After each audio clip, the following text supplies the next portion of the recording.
Gisa-gisa lang ng kaunti. Wala na itong mantika kasi mamantika na yung baboy.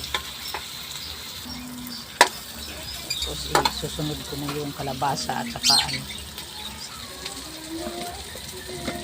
susunod ko na yung kalabasa, sigarilyas at saka sitaw. Sunod ko na yung okra at saka talong. Lagyan natin ng kunting sabaw.